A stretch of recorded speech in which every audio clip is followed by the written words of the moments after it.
Hello students, मैं प्रतीक कुमार। इस video में हम गुरुत्व केंद्र के आगे एप्लीकेशन करेंगे, क्वेश्चन करेंगे और उन क्वेश्चन में हम गुरुत्व केंद्र को कैसे निकाल सकते हैं वो भी सीखेंगे। ठीक है बच्चों, जैसा कि आप बोर्ड पे देख पा रहे हो, हमारे पास एक फिगर है, उसको हमने पहले चतुर्थांश में रख दिया। वो आपको मैंने पिछली वीडियोज में भी बताया था। जब हम किसी बॉडी का, किसी लैमिना का, किसी वस्तु का गुरुत्व केंद्र, सेंटर ऑफ ग्रेविटी निकालना चाहते हैं तो पहले उसको हम पहले चतुर्थांश में रख के निकालेंगे। ठीक है बच्चों, अब ये हमारे पास लैमिना है, या एक एक तरह से एक फिगर है। इसमें क्या क्या भुजाएं दे रखी है। एक्चुअली ये लैमिना हमारा ऐसे था, ठीक है। इसको हमने पहले चतुर्थांश में रख लिया बच्चों।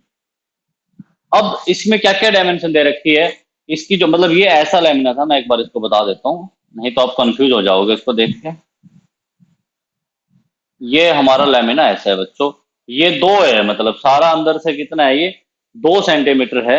इसकी लंबाई जो है यहाँ से ये 10 सेंटीमीटर है, और ये भी कितनी है इसकी, यहाँ से चौड़ाई ये भी 10 सेंटीमीटर है। ठीक है बच्चों, तो आपको मैंने दो तरीके बताए थे। सबसे पहले तरीके में हमें क्या करना है, इसके हमें कंपार्टमेंट बनाने हैं, इसके भाग बनाने हैं, कंपोनेंट बनाने हैं। वो आपकी मर्जी है, कितने भी बना सकते हो। जैसे इसमें मैं कितने भाग बना सकता हूँ, ऐसे भी बना सकता हूँ, 1 2 3 4 5, लेकिन आपको मतलब इतने भाग बनाने हैं कि आपका क्वेश्चन सरल भी हो जाए, ठीक है, और ज्यादा लेंथी भी ना बने। तो इसमें हम ऐसे भी बना सकते हैं। मैं इसको यहां से बंद कर देता हूं। तो कहने का मतलब, ये मेरा पहला कंपोनेंट है, ये मेरा दूसरा है, और ये मेरा बच्चों है तीसरा। अब हम यहां से इनके क्षेत्रफल, इनके x1 x2 x3 y1 y2 y3 सब कुछ निकालेंगे और उसको बाद में रखेंगे फॉर्मूले में। ठीक है बच्चों, अब देखो यहाँ पे पहले तो आप इसकी जो डायमेंशन है वो ध्यान से लिख लो। ये टोटल था 10। अब 10 में से ये 2 हटा दिया, कहने का मतलब ये रह गया हमारा 8। ठीक है बच्चों, देखो अभी जो पहला जो भाग है, पहला जो कंपोनेंट है, वो कंपोनेंट है मेरा ऐसा। ठीक है बच्चों, उसकी जो चौड़ाई है वो तो है 8, और लंबाई कितनी है उसकी 2। तो ये एक क्या है, ये एक आयत है। आयत का क्षेत्रफल क्या होता है, लंबाई गुना चौड़ाई, यानी कि 8 दूनी 16 वर्ग सेंटीमीटर बन जाएगा।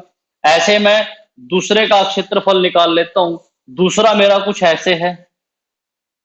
दूसरे में क्या है, ये 10 है और ये कितना है 2।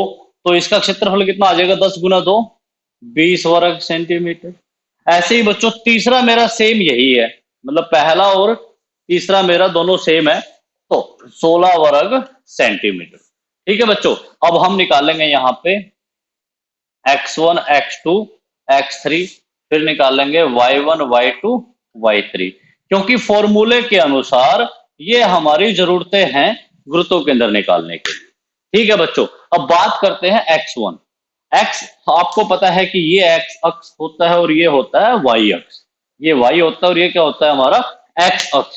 1 का मतलब हम चले जाते हैं पहले में। पहले में बच्चों x कितना है, पहले में x कितना है 2, उसका आधा करेंगे, प्लस वो y अक्ष से कितना दूर है, वो बिल्कुल y अक्ष को टच कर रहा है। देखो y अक्ष ऐसे गया हुआ है, तो कहने का मतलब दूरी 0 है। तो 2 एकम 2 कितना आ जाएगा, वो 1 आ जाएगा बच्चों। ठीक है, रिपीट कर रहा हूं मैं उस चीज को। पहले कंपोनेंट में x था मेरा 2, 2 का हम आधा करते हैं। आयत और वर्ग का सूत्र होता है ये सेंटर ऑफ ग्रेविटी निकालने का, गुरुत्व केंद्र निकालने का। अब वो जो भाग है वो मेरा y अक्ष को बिल्कुल टच कर रहा है, उसके ऊपर ही है वो। तो जो दूरी है वो 0 है, इसलिए हमारा कितना आ गया, x1 1 आ गया। अब निकालते हैं x2। दूसरे कंपार्टमेंट में x जो है मेरा वो कितना है 10। ठीक है, 10 का आधा कर देंगे। अब इसकी दूरी देखेंगे y से, y अक्ष से, ये भी बिल्कुल y अक्ष को टच कर रहा है यहाँ पे, तो इसमें भी दूरी कितनी है 0। तो ये कितना आ गया हमारा 5 आ जाएगा। अब निकालेंगे x3। तीसरे कंपार्टमेंट में देखो, ये चीज ध्यान से देखना आप। तीसरे में x कितना है, x है बच्चों 2, 2 का आधा करेंगे, प्लस वो y अक्ष से कितना दूर है, मतलब ये वाला भाग यहां से कितना दूर है, कहने का मतलब ये दूरी कितनी है। ठीक है जी, अब टोटल कितना है ये 10।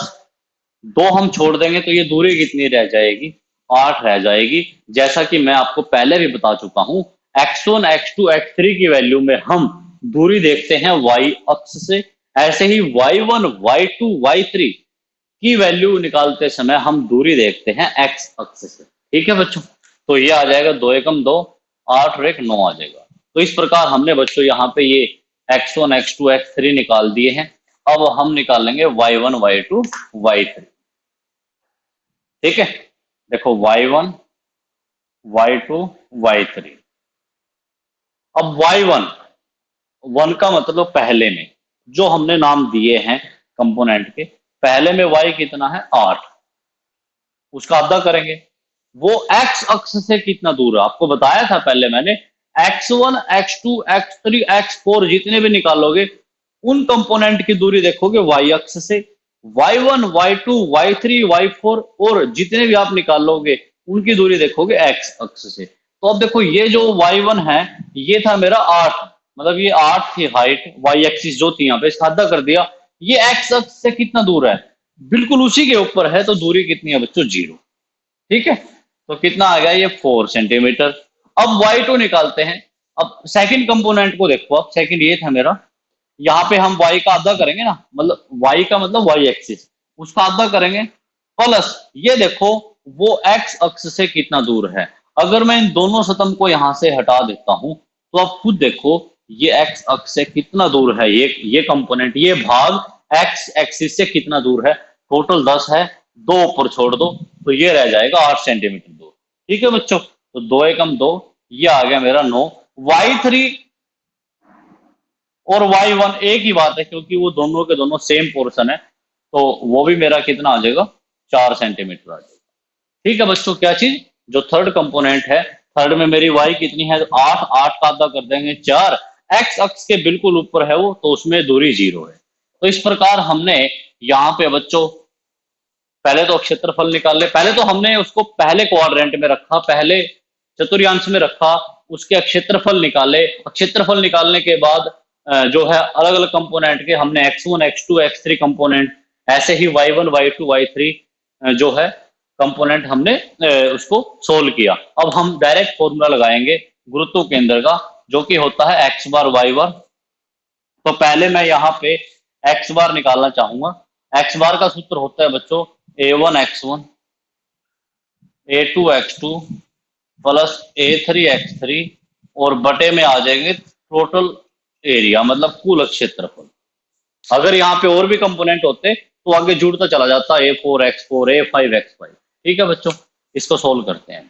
देखो a1 एरिया कितना है 16 और x1 कितना है 1। ठीक है, a2 कितना है बच्चों,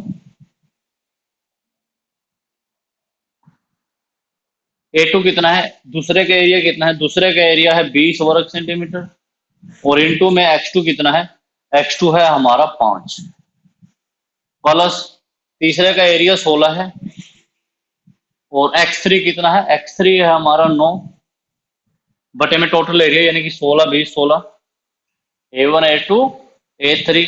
इसको हल करना है अब हमें, 16 एकम 16, 20 की 5 से गुना करेंगे 20 पंजे 100।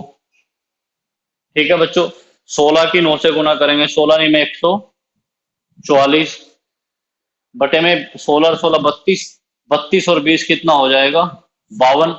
उसको ऐड कर लेते हैं, 144 में 100 ऐड करेंगे 244, 244 में जब हम 16 ऐड करेंगे तो ये हो जाएगा बच्चों 260, 260 को हम भाग भाग देंगे 52 से, तो 5 पे जाएगा, पंजो पंजो सॉरी 5 पे हो जाएगा ज्यादा, क्योंकि जब हम 52 को 5 से भाग देंगे 5 दूनी 10। ठीक है, बिल्कुल 5 पे जाएगा वो, 5 दूनी 10 हासिल 1, पंजो पंजो 25 और 1 26, मतलब x बार कितना आ गया हमारा, x बार आ गया बच्चों 5। ठीक है, x बार हमने निकाल दिया 5। अब हम निकालेंगे y बार, मैं यहाँ पे लिख देता हूँ x बार मेरा कितना है, x बार है मेरा 5। अब हम निकालेंगे y बार, इनकी अभी कोई जरूरत नहीं रही है x बार की। ठीक है बच्चों, अच्छा अगर हम y बार निकालना चाहते हैं तो फर्क क्या रहेगा, जहां पे आपका x1 x2 x3 था a1 a2 a3 के साथ, वहां पे A1 Y1, A2 Y2 और A3 Y3 हो जाएगा। अब हम यहां से वैल्यू पुट कर देते हैं, वैल्यू रख के हम निकाल लेंगे यहां से Y बार। A1 पहले का एरिया 16 है और Y1 कितना है 4, दूसरा A2 कितना है, सूत्र के अनुसार वैल्यू हम रखते चले जाएंगे 20 और Y2 है यहाँ पे 9, तीसरा एरिया है 16 और Y3 कितना है 4 बटे में टोटल एरिया हमारा कितना है 52, 16 चौके 64, 20 निमा 180, 16 चौके 64 बटे में 52 है, इनको ऐड कर देंगे 64 और 64 कितना होगा बच्चों 128, 128 में 180 जोड़ देते हैं, 128 में 180 जोड़ेंगे 8, 8 और तो 10 हासिल एक 308, 308 को हम भाग करेंगे 52 से, 308 को हम भाग करेंगे 52 से। तो इसको हम पहले तो भाग दे के देखते हैं 6 से, 6 दूनी 12 हासिल लग गया 1, 6 पंजे 30 और 1 31, ज्यादा हो गया तो कितने पे जाएगा बच्चों 5 पे, 5 दूनी 10 हासिल 1, पंजे पंजे 25 और 1 26, ठीक है। तो हम पॉइंट लगा के आगे 0 उतार सकते हैं, माइनस करेंगे 8, 10 में से 6 गया 4 48, ऊपर से एक 0 आ गई। अब देखो कितने पे जाएगा ये 5 दूनी 10, 5 6 15, 5 चौके 20, पंजे पंजे 25, 5 6 30, 5 7 35, 5 8 40, 5 9 45, लगभग 9 पे जाएगा। तो इसको हम 9 से गुणा करके देख लेते हैं, 9 दूनी 18 हासिल 1, 9 पंजे 45 और 1 46, बिल्कुल। तो कितना आ गया हमारा 5.9, वाई बार कितना है बच्चों 5.9, ठीक है। अब हमने जो वैल्यू निकाली है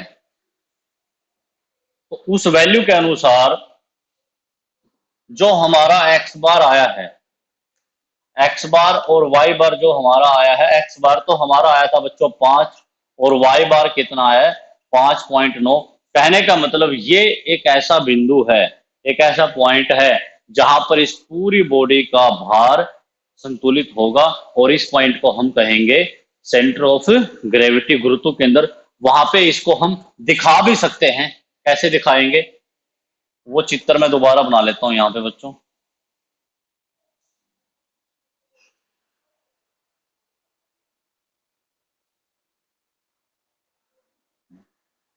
ठीक है, ये टोटल कितना था 10, तो इस हिसाब से बीच में 5 रहेगा।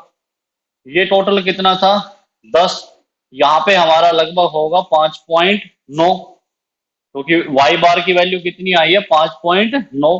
अगर मैं इनको आपस में मिला देता हूं तो ये मेरा एक ऐसा बिंदु आएगा जहां पे इस पूरी पूरी की पूरी बॉडी का भार जो है संतुलित होगा और जिसको हम कहेंगे गुरुत्व केंद्र। मैं उम्मीद करता हूं बच्चों आप लोगों को जो मैंने ये एग्जाम्पल समझाया है गुरुत्व केंद्र से संबंधित अच्छी तरीके से समझ में आया होगा।